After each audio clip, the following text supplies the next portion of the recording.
A Dream of Armageddon, From the Door in the Wall and Other Stories by H.G. Wells. The man with the white face entered the carriage at Rugby. He moved slowly in spite of the urgency of his porter, and even while he was still on the platform, I noted how ill he seemed.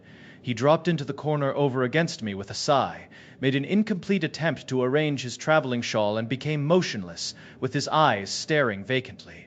Presently he was moved by a sense of my observation, looked up at me, and put out a spiritless hand for his newspaper. Then he glanced again in my direction.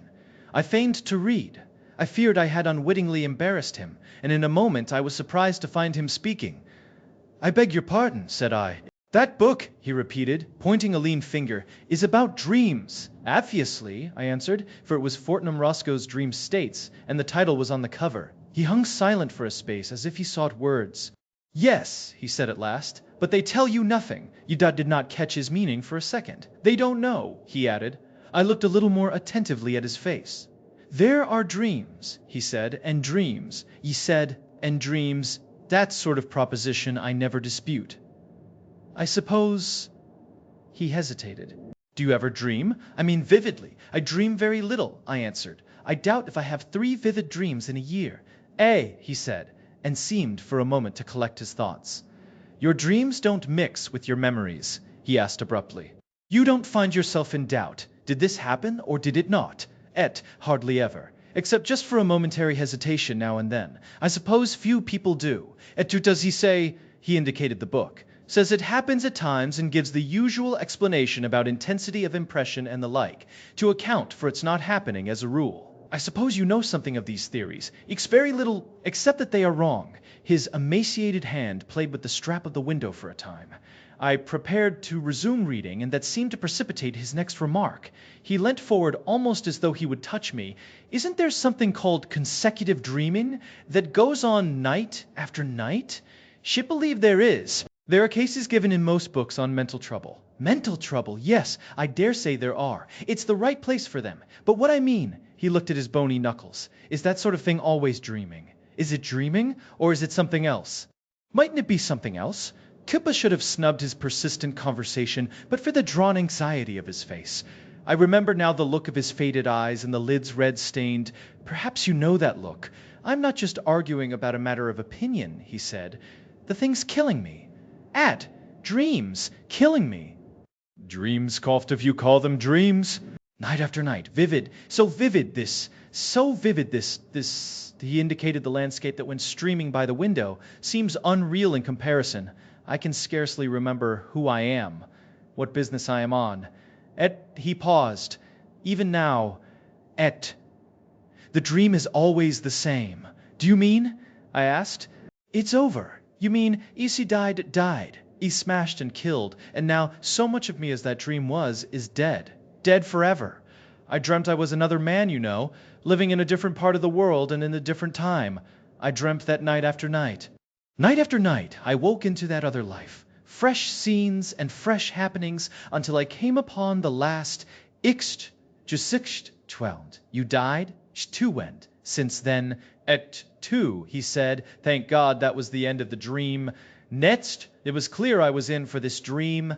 And after all, I had an hour before me. The light was fading fast, and Fortnum Roscoe has a dreary way with him." "Living in a different time," I said. "Do you mean in some different age? Yes, past. Ki past. Chi come, to come. To come, the year 3000. For example, we don't know what year it was. I did when I was asleep, when I was dreaming. That is, but not now that I am awake. There's a lot of things I have forgotten since I woke out of these dreams, though I knew them at the time when I suppose it was dreaming. They called the year differently from our way of calling the year." "What do they call it?" He put his hand to his forehead. "No," said he, "I forget." He sat smiling weakly. For a moment I feared he did not mean to tell me his dream. As a rule, I hate people who tell their dreams, but this struck me differently. I proffered assistance even. "It began," I suggested. "It was vivid from the first. I seemed to wake up in it suddenly. And it's curious that in these dreams I am speaking of, I never remembered this life I am living now. It seemed as if the dream life was enough while it lasted.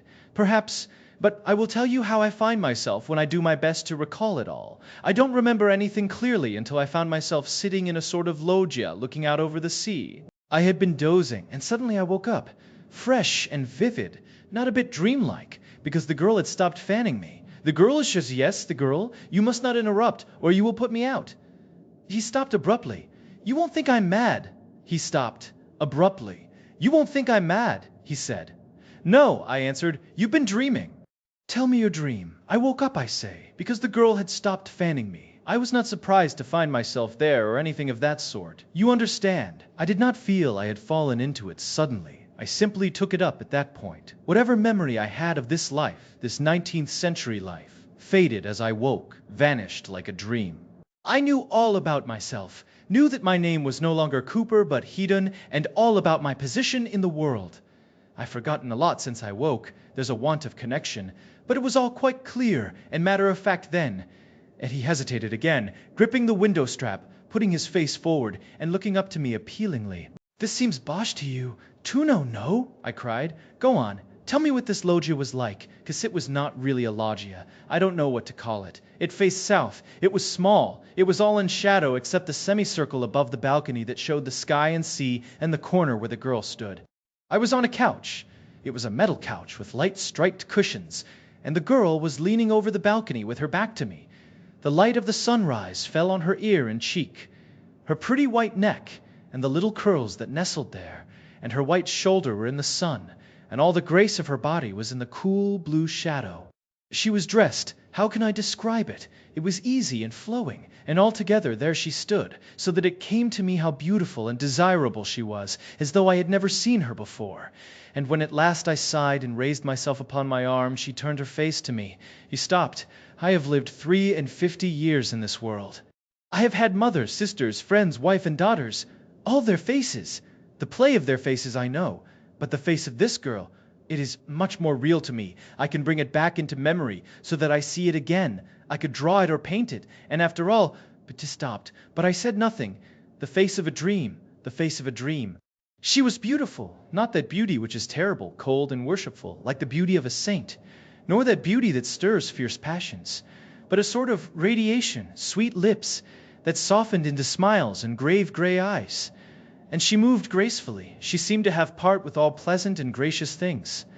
He stopped, and his face was downcast and hidden. Then he looked up at me and went on, making no further attempt to disguise his absolute belief in the reality of his story. You see, I had thrown up my plans and ambitions, thrown up all I had ever worked for or desired for her sake. I had been a master man away there in the north, with influence and property and a great reputation, but none of it had seemed worth having beside her. I had come to the place, this city of sunny pleasures with her, and left all those things to wreck and ruin, just to save a remnant at least of my life. Well, I had been in love with her before I knew that she had any care for me, before I had imagined that she would dare, that we should dare. All my life had seemed vain and hollow, dust and ashes. It was dust and ashes, night after night, and through the long days I had longed and desired. My soul had beaten against the thing forbidden. But it is impossible for one man to tell another just these things. It's emotion, it's a tint, a light that comes and goes. Only while it's there, everything changes, everything. The thing is, I came away and left them in their crisis to do what they could. The tomb, I asked, puzzled. People up in the north there. You see, in this dream anyhow, I had been a big man, the sort of man men come to trust in, to group themselves about.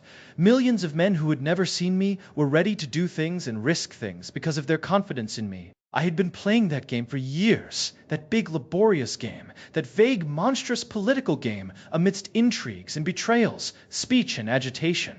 It was a vast, weltering world, and at last I had a sort of leadership against the gang. You know it was called the gang, a sort of compromise of scoundrelly projects and base ambitions and vast public emotional stupidities and catchwords, the gang that kept the world noisy and blind year by year, and all the while that it was drifting towards infinite disaster.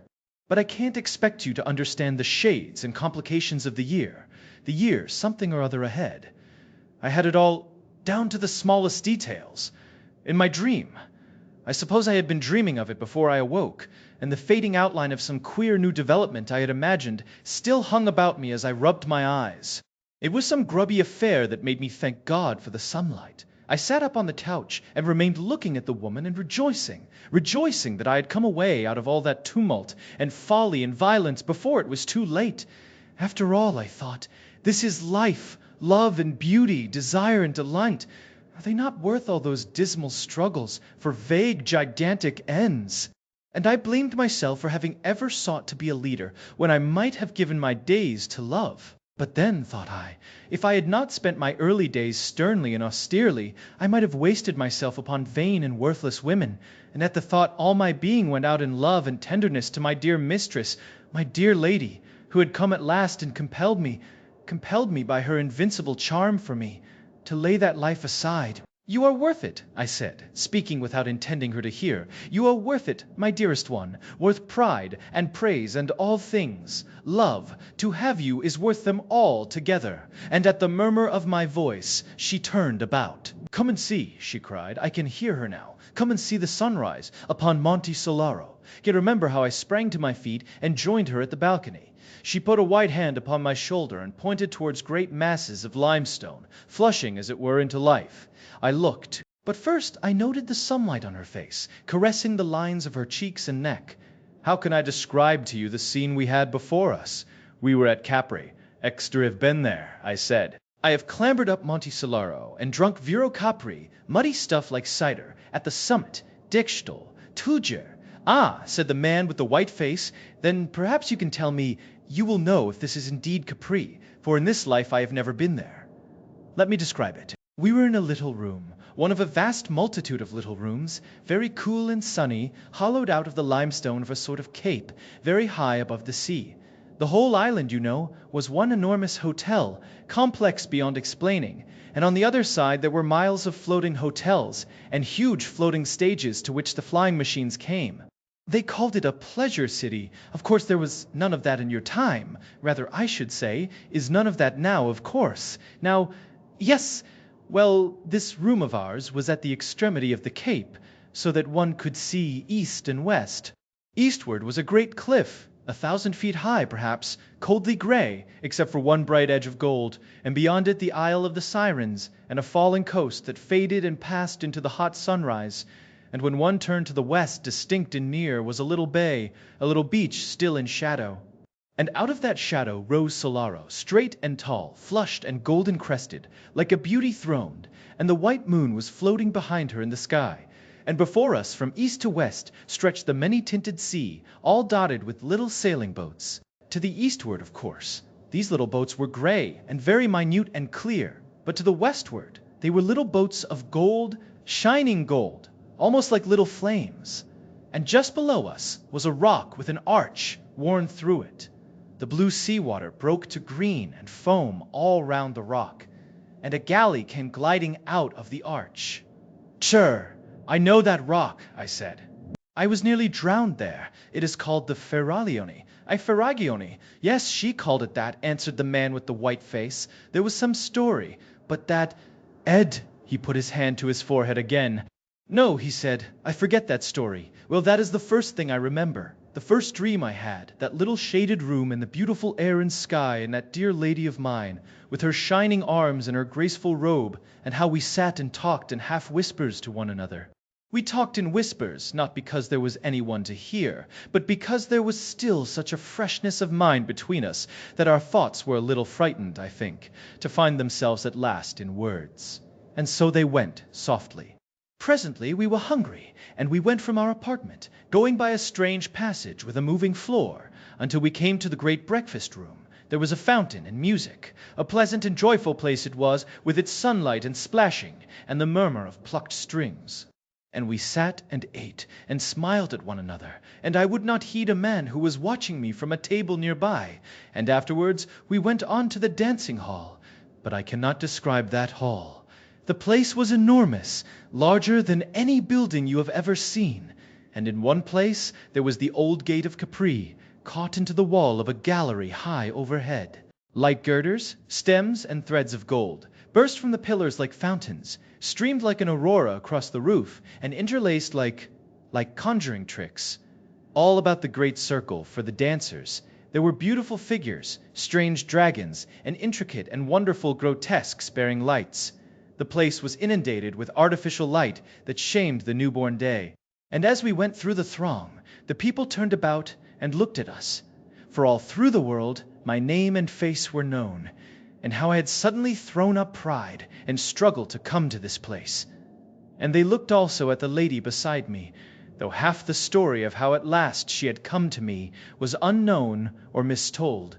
And few of the men who were there, I know, but judged me a happy man, in spite of all the shame and dishonor that had come upon my name. The air was full of music, full of harmonious scents, full of the rhythm of beautiful motions. Thousands of beautiful people swarmed about the hall, crowded the galleries, sat in a myriad recesses. They were dressed in splendid colors and crowned with flowers. Thousands danced about the great circle beneath the white images of the ancient gods, and glorious processions of youths and maidens came and went.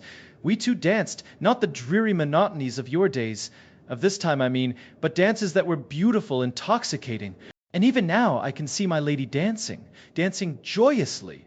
She danced, you know, with a serious face. She danced with a serious dignity, and yet she was smiling at me and caressing me, smiling and caressing with her eyes. The music was different, he murmured. It went, I cannot describe it, but it was infinitely richer and more varied than any music that has ever come to me awake. And then, it was when we had done dancing, a man came to speak to me. He was a lean, resolute man, very soberly clad for that place, and already I had marked his face, watching me in the breakfasting hall, and afterwards as we went along the passage, I had avoided his eye.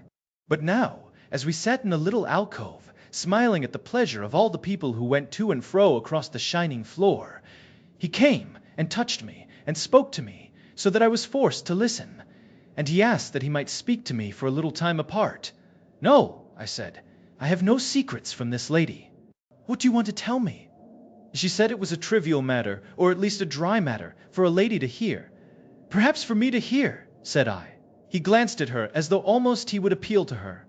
Then he asked me suddenly if I had heard of a great and avenging declaration that Evesham had made. Now Evesham had always before been the man next to myself in the leadership of that great party in the north. He was a forcible, hard, and tactless man, and only I had been able to control and soften him. It was on his account even more than my own, I think, that the others had been so dismayed at my retreat. So this question about what he had done reawakened my old interest in the life I had put aside, just for a moment. I have taken no heed of any news for many days, I said. What has Evesham been saying? Even with that the man began, nothing loath, and I must confess even I was struck by Evesham's reckless folly in the wild and threatening words he had used, and this messenger they had sent to me not only told me of Evesham's speech, but went on to ask counsel, and to point out what need they had of me. While he talked, my lady sat a little forward, and watched his face and mine. My old habits of scheming and organizing reasserted themselves. I could even see myself suddenly returning to the north, and all the dramatic effect of it. All that this man said witnessed to the disorder of the party, indeed, but not to its damage. I should go back stronger than I had come. And then I thought of my lady. You see, how can I tell you? There were certain peculiarities of our relationship. As things are, I need not tell you about that, which would render her presence with me impossible. I should have had to leave her. Indeed, I should have had to renounce her clearly and openly if I was to do all that I could do in the north. And the man knew that, even as he talked to her and me, knew it as well as she did, that my steps to duty were, first, separation, then abandonment. At the touch of that thought, my dream of a return was shattered. I turned on the man suddenly, as he was imagining his eloquence was gaining ground with me. What have I to do with these things now? I said. I have done with them. Do you think I am coquetting with your people in coming here? Kole, no, he said. But Chobe, why cannot you leave me alone? I have done with these things. I have ceased to be anything but a private man. Gwitu, yes, he answered. But have you thought? This talk of war, these reckless challenges, these wild aggressions. Depre stood up. No, I cried. I won't hear you. I took count of all those things. I weighed them, and I have come away. She seemed to consider the possibility of persistence. He looked from me to where the lady sat, regarding us. War, he said, as if he were speaking to himself, and then turned slowly from me and walked away. I stood, Caught in the whirl of thoughts, his appeal had set going. I heard my lady's voice. "Dear," she said, "but if they had need of you—" She did not finish her sentence. She let it rest there. I turned to her sweet face, and the balance of my mood swayed and reeled. "They want me only to do the thing they dare not do themselves," I said. "If they distrust Evesham, they must settle with him themselves." She looked at me doubtfully. "But war," she said. I saw a doubt on her face that I had seen before, a doubt of herself and me, the first shadow of the discovery that, seen strongly and completely, must drive us apart forever. Now I was an older mind than hers, and I could sway her to this belief or that. "My dear one," I said, "you must not trouble over these things. There will be no war. Certainly there will be no war. The age of wars is past. Trust me to know the justice of this case. They have no right upon me, dearest, and no one has a right upon me. I have been free to choose my life, and I have chosen this." "De Trevor," she said. I sat down beside her. I put an arm behind her and took her hand in mine. I set myself to drive that doubt away. I set myself to fill her mind with pleasant things again. I lied to her, and in lying to her I lied also to myself, and she was only too ready to believe me, only too ready to forget. Very soon the shadow had gone again, and we were hastening to our bathing place, in the Grotta del Bovo Marino, where it was our custom to bathe every day. We swam and splashed one another, and in that buoyant water I seemed to become something lighter and stronger than a man, and at last we came out dripping and rejoicing and raced among the rocks. And then I put on a dry bathing dress, and we sat to bask in the sun, and presently I nodded, resting my head against her knee, and she put her hand upon my hair, and stroked it softly, and I dozed. And behold, as it were with the snapping of the string of a violin, I was awakening, and I was in my own bed in Liverpool in the life of today. Only for a time I could not believe that all these vivid moments had been no more than the substance of a dream. In truth, I could not believe it a dream for all the sobering reality of things about me. I bathed and dressed as it were by habit, and as I shaved I argued why I of all men should leave the woman I loved to go back to fantastic politics in the hard and strenuous North. Even if Evesham did force the world back to war, what was that to me? I was a man with the heart of a man, and why should I feel the responsibility of a deity for the way the world might go? You know, that is not quite the way I think about affairs. About my real affairs, I am a solicitor, you know, with a point of view. The vision was so real, you must understand, so utterly unlike a dream, that I kept perpetually recalling little irrelevant details. Even the ornament of the book cover that lay on my wife's sewing machine in the breakfast room recalled with the utmost vividness the gilt line that ran about the seat in the alcove where I had talked with the messenger from my deserted party. Have you ever heard of a dream that had a quality like that? Kinda like, just so that afterwards you remembered little details you had forgotten. Shtet. I thought I had never noticed the point before, but he was right. Never, I said. That is what you never seem to do with dreams. Et no, he answered. But that is just what I did. I am a solicitor, you must understand, in Liverpool, and I could not help wondering what the clients and business people I found myself talking to in my office would think if I told them suddenly I was in love with a girl who would be born a couple of 100 years or so hence, and worried about the politics of my great-great-great-grandchildren. I was chiefly busy that day, negotiating a 99-year building lease. It was a private builder in a hurry, and we wanted to tie him in every possible way. I had an interview with him, and he showed a certain want of temper that sent me to bed still irritated. That night I had no dream, nor did I dream the next night, at least, to remember. Something of that intense reality of conviction vanished. I began to feel sure it was a dream, and then it came again. When the dream came again, nearly 4 days later, it was very different. I think it's certain that 4 days had also elapsed in the dream. Many things had happened in the North, and the shadow of them was back again between us, and this time it was not so easily dispelled. I began, I know, with moody musings. Why, in spite of all, should I go back? Go back for all the rest of my days to toil and stress, insults and perpetual dissatisfaction, simply to save hundreds of millions of common people whom I did not love, whom too often I could do no other than despise, from the stress and anguish of war and infinite misrule. And after all, I might fail. They all sought their own narrow ends. And why should not I? Why should not I also live as a man? And out of such thoughts her voice summoned me, and I lifted my eyes. I found myself awake and walking. We had come out above the pleasure city. We were near the summit of Monte Solaro and looking towards the bay. It was the late afternoon, and very clear.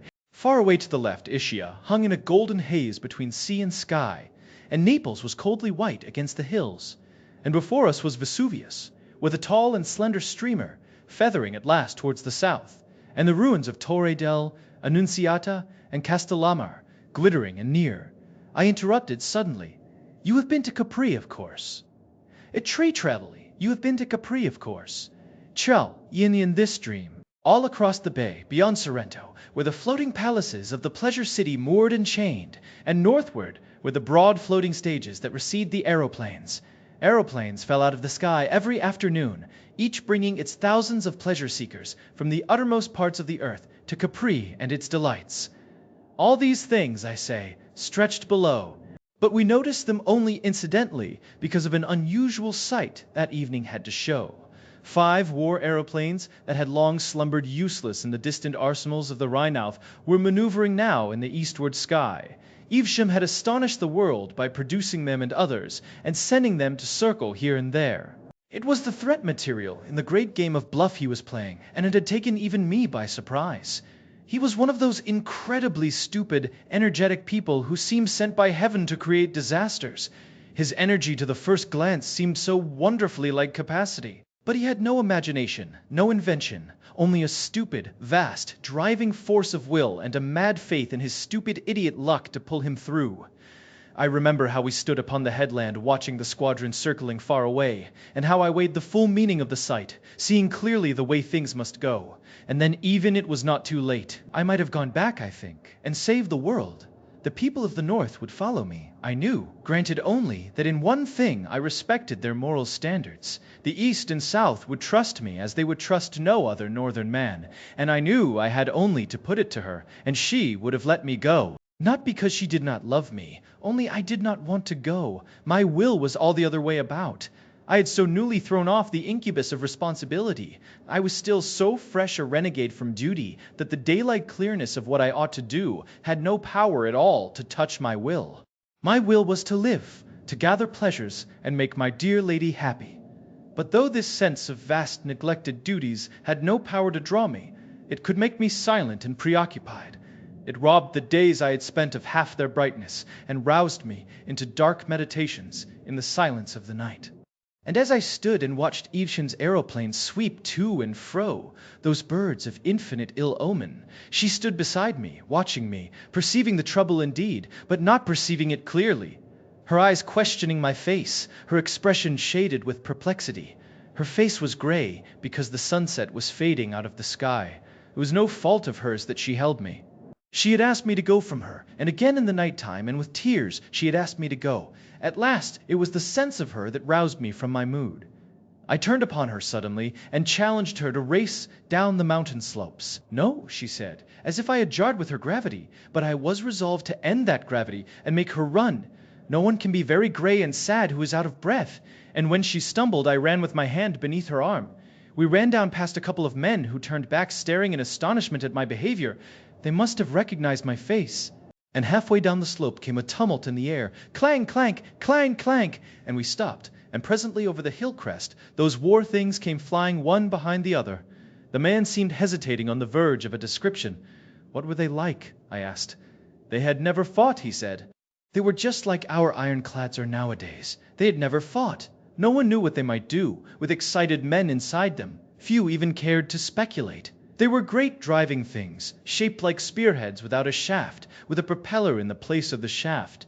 Steel, steel, not steel. Stow, steel, steel, steel, steel, not steel. An alloy that was very common as brass, for example. It was called, let me see, he squeezed his forehead with the fingers of one hand. I am forgetting everything, he said. And they carried guns, little guns, firing high explosive shells. They fired the guns backwards out of the base of the leaf, so to speak, and rammed with the beak. That was the theory, you know, but they had never been fought. No one could tell exactly what was going to happen, and meanwhile I suppose it was very fine to go whirling through the air like a flight of young swallows, swift and easy. I guess the captains tried not to think too clearly what the real thing would be like. And these flying war machines, were only one sort of the endless war contrivances that had been invented and had fallen into abeyance during the long peace. There were all sorts of these things that people were routing out and furbishing up, infernal things, silly things, things that had never been tried, big engines, terrible explosives, great guns. You know the silly way of these ingenious sort of men who make these things. They turn 'em out as beavers build dams, and with no more sense of the rivers they're going to divert and the lands they're going to flood. As we went down the winding stepway to our hotel again in the twilight, I foresaw it all. I saw how clearly and inevitably things were driving for war in Evesham's silly, violent hands, and I had some inkling of what war was bound to be under these new conditions.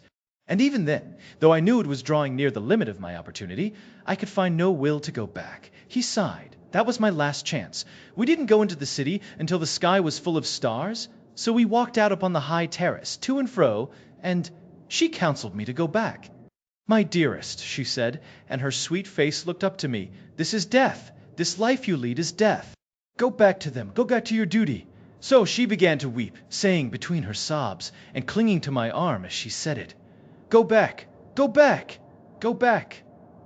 Go back. Go back. Go back. Then suddenly she fell mute, and glancing down at her face, I read in an instant the thing she had thought to do.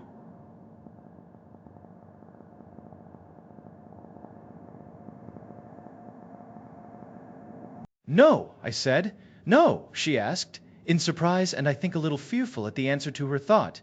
Nothing, I said, shall send me back. Nothing. I have chosen. Love, I have chosen, and the world must go. Whatever happens, I will live this life. I will live for you. Nothing shall turn me aside. Nothing, my dear one. Even if you died. Even if you died, you bawl? Yes, she murmured softly. Then I also would die.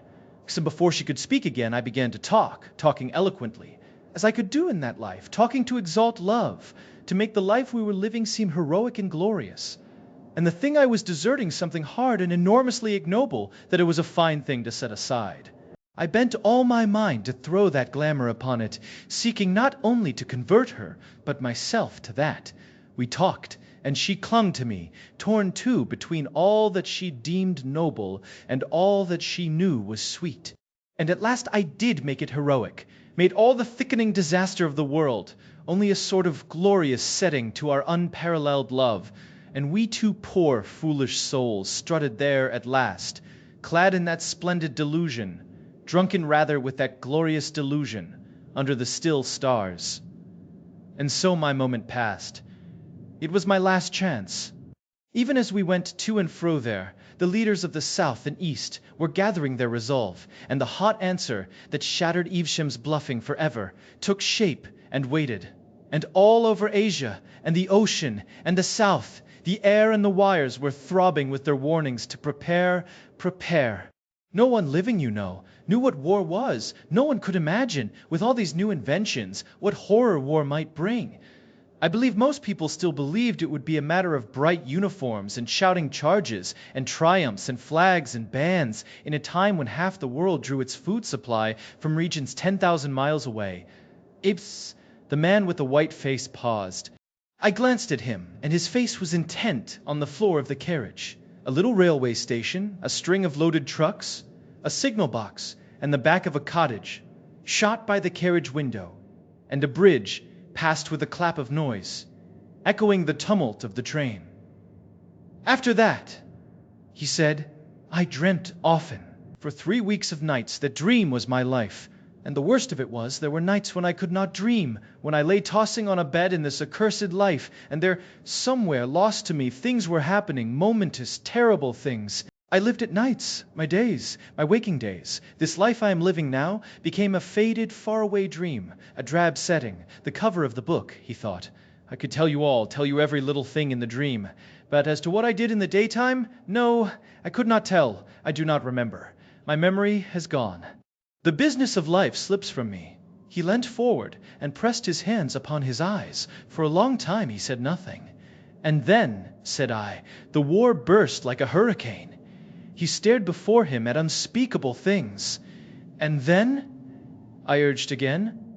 Acts of unreality, he said, in the low tone of a man who speaks to himself, and they would have been nightmares, but they were not nightmares. They were not nightmares. They were not nightmares. No. He was silent for so long that it dawned upon me that there was a danger of losing the rest of the story. But he went on talking again, in the same tone of questioning self-communion. What was there to do but flight? I had not thought the war would touch Capri. I had seemed to see Capri as being out of it all, as the contrast to it all. But 2 nights after, the whole place was shouting and bawling. Every woman almost and every other man wore a badge, Evesham's badge. And there was no music but a jangling war song over and over again, and everywhere men enlisting, and in the dancing halls they were drilling. The whole island was awhirl with rumors. It was said again and again that fighting had begun. I had not expected this. I had seen so little of the life of pleasure that I had failed to reckon with this violence of the amateurs. And as for me, I was out of it. I was like the man who might have prevented the firing of a magazine. The time had gone. I was no one. The vainest stripling with a badge counted for more than I. The crowd jostled us and bawled in our ears. That accursed song deafened us. A woman shrieked at my lady because no badge was on her, and we two went back to our own place again, ruffled and insulted, my lady white and silent, and I a quiver with rage. So furious was I could have quarreled with her if I could have found one shade of accusation in her eyes. All my magnificence had gone from me. I walked up and down our rock cell, and outside was the darkling sea, and a light to the southward that flared and passed and came again. We must get out of this place, I said over and over. I have made my choice, and I will have no hand in these troubles. I will have nothing of this war. We have taken our lives out of all these things. This is no refuge for us. Let us go. Kiffened. The next day we were already in flight from the war that covered the world. And all the rest was flight. All the rest was flight, Etri mused darkly. How much was there of it? He made no answer. How many days? And his face was white and drawn, and his hands were clenched. He took no heed of my curiosity. I tried to draw him back to his story with questions. Where did you go? I said. Can't when you left Capri Efteri Tant. Southwest, he said, and glanced at me for a second. We went in a boat. But I should have thought an aeroplane. Hasti had been seized, had been seized to have been seized. I questioned him no more. Presently I thought he was beginning again. He broke out in an argumentative monotone. But why should it be? If indeed this battle, this slaughter and stress is life, why have we this craving for pleasure and beauty? If there is no refuge, if there is no place of peace, and if all our dreams of quiet places are a folly and a snare, why have we such dreams? Surely it was no ignoble cravings, no base intentions had brought us to this. It was love had isolated us. Love had come to me with her eyes and robed in her beauty, more glorious than all else in life, in the very shape and color of life, and summoned me away. I had silenced all the voices. I had answered all the questions. I had come to her. And suddenly there was nothing but war and death. Corsi had an inspiration. After all, I said, it could have been only a dream. A dream, he cried, flaming upon me, a dream, when even now, for the first time, he became animated. A faint flush crept into his cheek. He raised his open hand and clenched it, and dropped it to his knee. He spoke, looking away from me, and for all the rest of the time he looked away. We are but phantoms, he said, and the phantoms of phantoms, desires like cloud shadows, and wills of straw that eddy in the wind. The days pass use and want, carry us through as a train carries the shadow of its lights. So be it. But one thing is real and certain. One thing is no dream stuff, but eternal and enduring. It is the center of my life, and all other things about it are subordinate or altogether vain. I loved her, that woman of a dream, and she and I are dead together. A dream! How can it be a dream, when it drenched a living life with unappeasable sorrow, when it makes all that I have lived for and cared for worthless and unmeaning? Until that very moment when she was killed, I believed we had still a chance of getting away, he said. All through the night and morning that we sailed across the sea from Capri to Salerno, we talked of escape.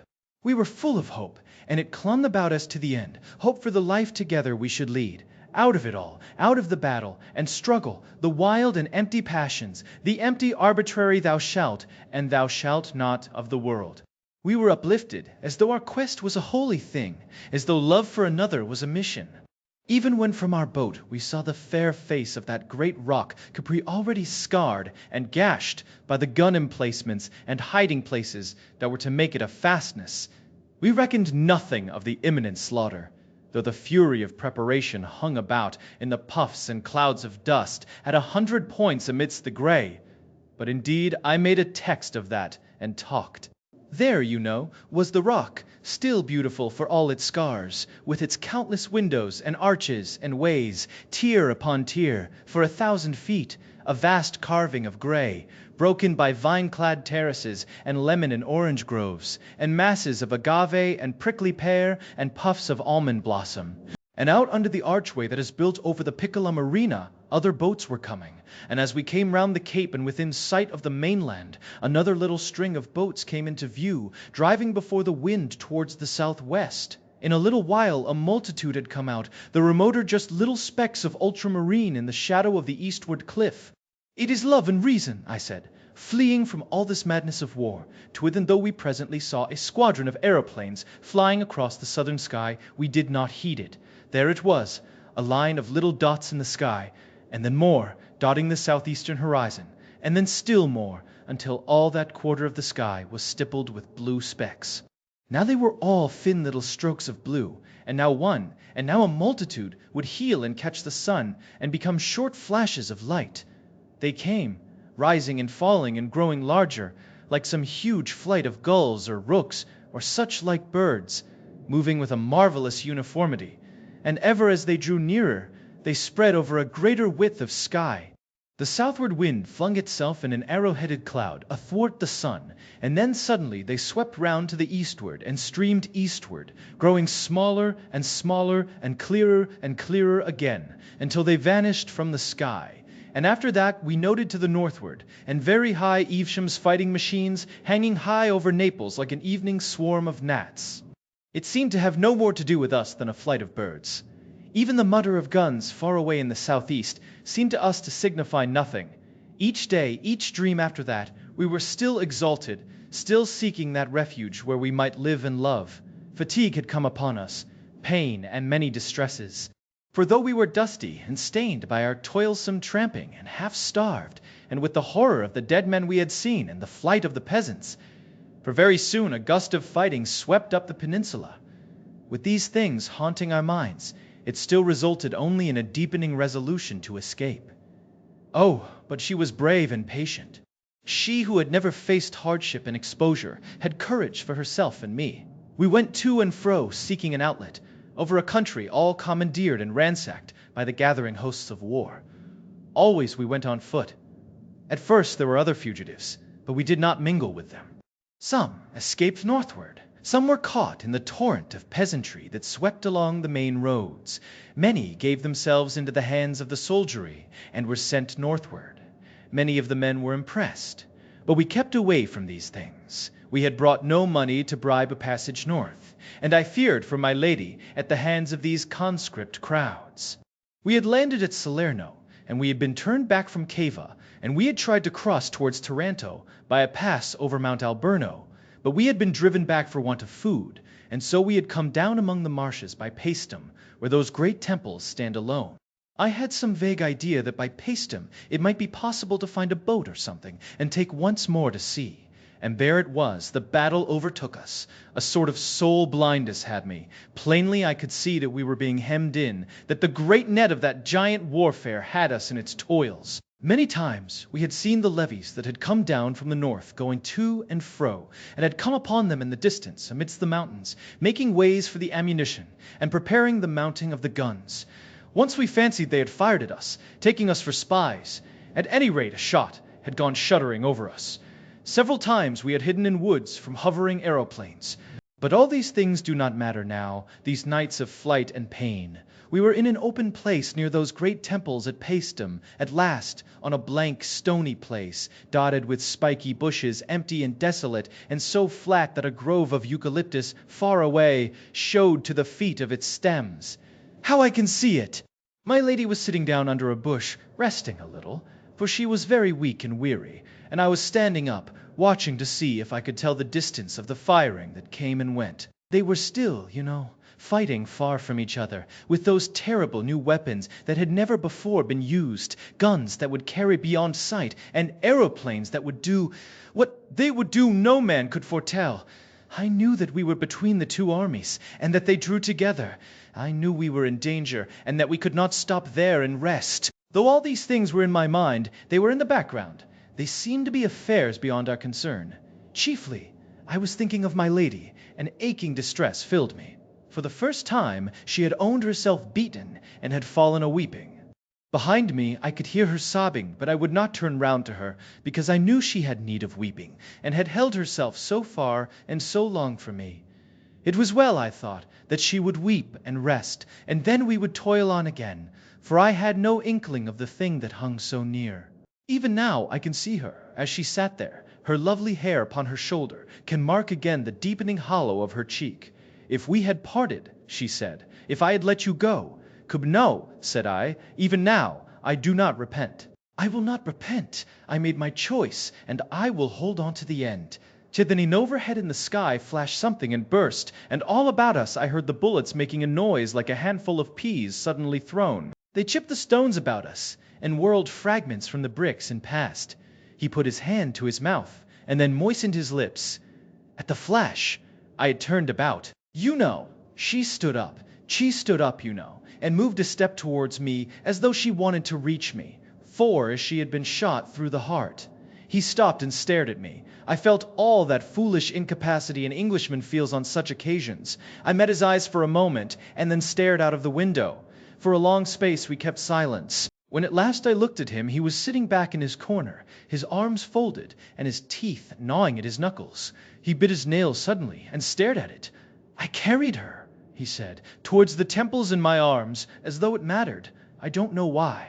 They seemed a sort of sanctuary. They had lasted so long, I suppose. She must have died almost instantly. Only, I talked to her all the way silence again. I have seen those temples, I said abruptly, and indeed he had brought those still, sunlit arcades of worn sandstone very vividly before me. It was the brown one, the big brown one.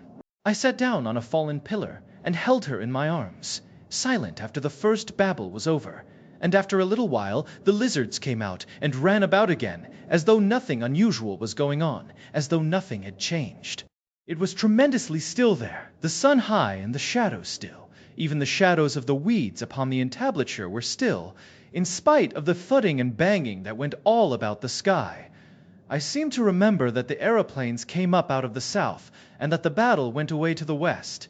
One aeroplane was struck and overset and fell. I remember that, though it didn't interest me in the least, it didn't seem to signify. It was like a wounded gull, flapping for a time in the water. I could see it down the aisle of the temple, a black thing in the bright blue water. 3 or 4 times shells burst about the beach, and then that ceased. Each time that happened, all the lizards scuttled in and hid for a space. That was all the mischief done, except that once a stray bullet gashed the stone hard by, made just a fresh bright surface. As the shadows grew longer, the stillness seemed greater. The curious thing, he remarked, with the manner of a man who makes a trivial conversation, is that I didn't think at all. I sat with her in my arms amidst the stones, in a sort of lethargy, stagnant, and I don't remember waking up. I don't remember dressing that day. I know I found myself in my office, with my letters all slit open in front of me, and how I was struck by the absurdity of being there, seeing that in reality I was sitting, stunned, in that Paestum temple with a dead woman in my arms. I read my letters like a machine. I had forgotten what they were about. He stopped, and there was a long silence. Suddenly, I perceived that we were running down the incline from Chalk Farm to Euston. I started at this passing of time. I turned on him with a brutal question, with the tone of now or never. Did you dream again? Dream again? Q-witch. He seemed to force himself to finish. His voice was very low. Once more, and as it were only for a few instants, I seemed to have suddenly awakened out of a great apathy, to have risen into a sitting position, and the body lay there on the stones beside me. A gaunt body, not her, you know. So soon. It was not her. I may have heard voices. I do not know. Only I knew clearly that men were coming into the solitude, and that was a last outrage.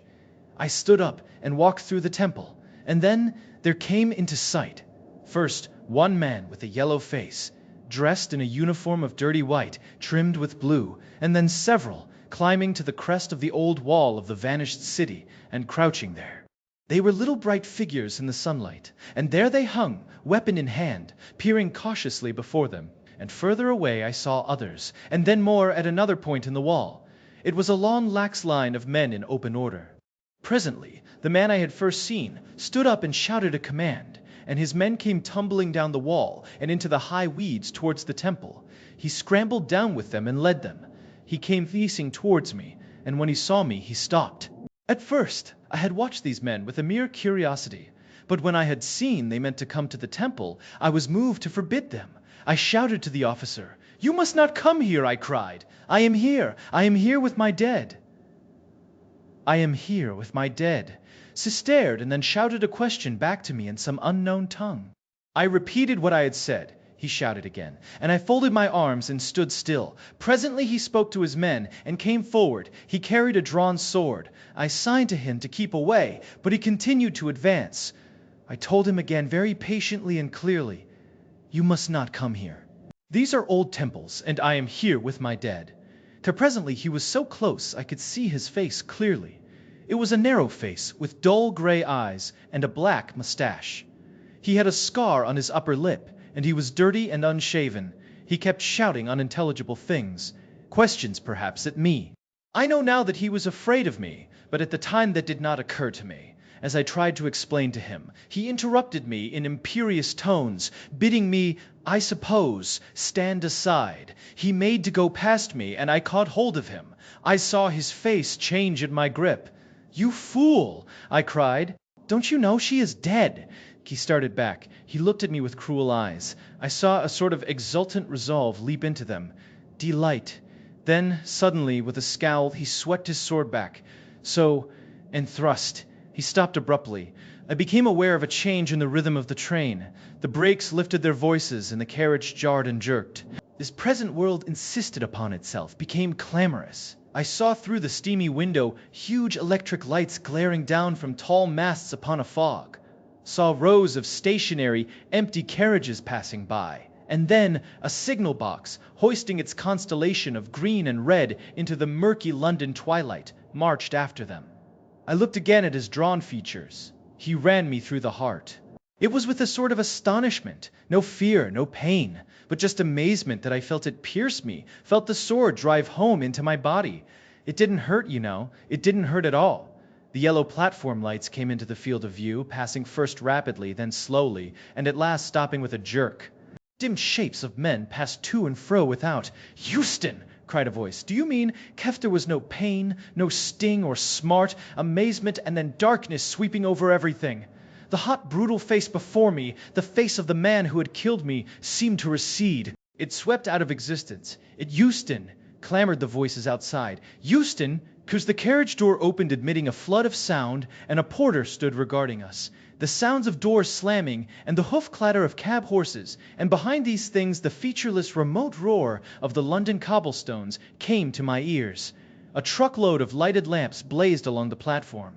A darkness, a flood of darkness that opened and spread and blotted out all things. "Eftred, any luggage, sir?" said the porter. "And that was the end?" I asked. He seemed to hesitate. Then, almost inaudibly, he answered, "No, you mean... God, I couldn't get to her!" She was there on the other side of the temple, and then... Sick, yes, I insisted. "Yes, use nightmares," he cried. "Nightmares indeed! My God! Great birds that fought and tore.